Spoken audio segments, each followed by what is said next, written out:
Alright, in case you guys have been wondering, I am now currently working on a new video which I will not tell you about.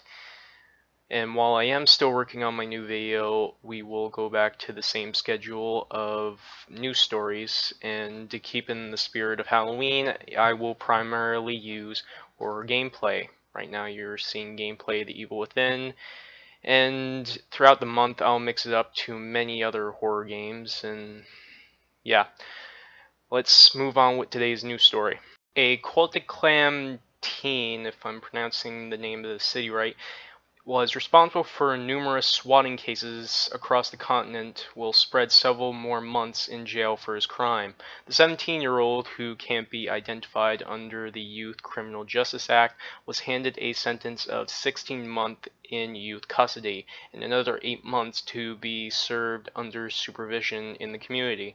In all, the teen pled guilty to 23 charges, including 9 offensive for criminal harassment, 8 for public mischief, 4 counts of extortion, and 1 for uttering threats.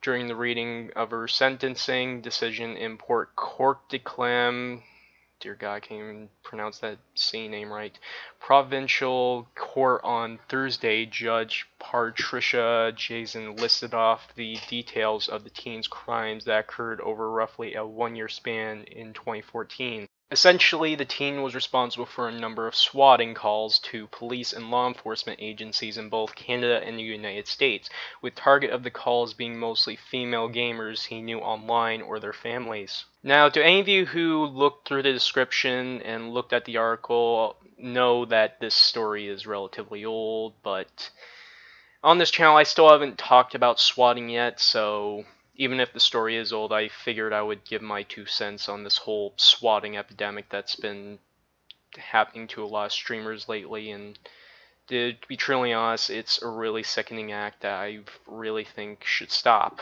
And I do think some of these so-called pranksters should be given a much harsher sentence to set an example, because the more this happens, I swear to God, someone is eventually going to get killed, and when someone eventually gets killed, people are going to have this knee-jerk reaction.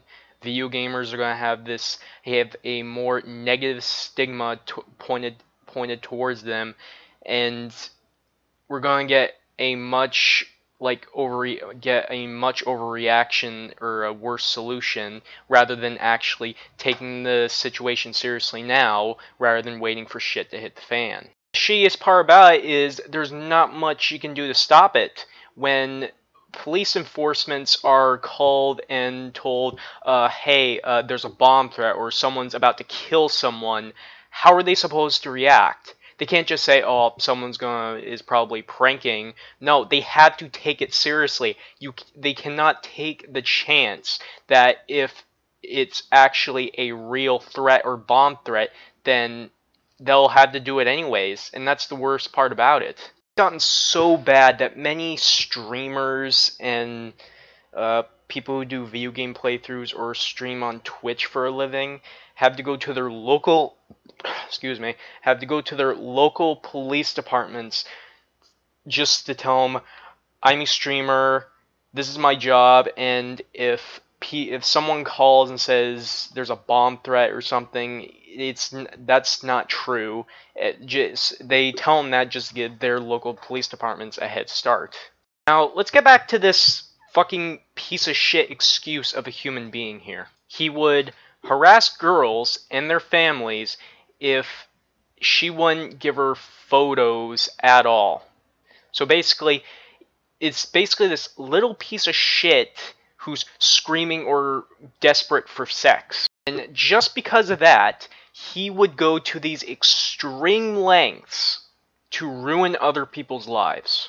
And since he probably knows how trigger happy some police officers are, this is why I think people who swat or swat anyone at all deserves a much harsher sentence, because it sets an example. It will keep people from doing it, okay? And people like this really need to be checked out, because many of these people who do these sick fucking pranks have mental disorders in every other case. most of them have mental disorders. And to the people who do these sick pranks, you're not tough. You're just a bunch of pussies hiding behind a keyboard. And when you do eventually get caught, you're nothing but bait in prison. And to be truly honest, you deserve it. Alright guys, leave your thoughts and opinions in the comments below, and I will see you in the next video.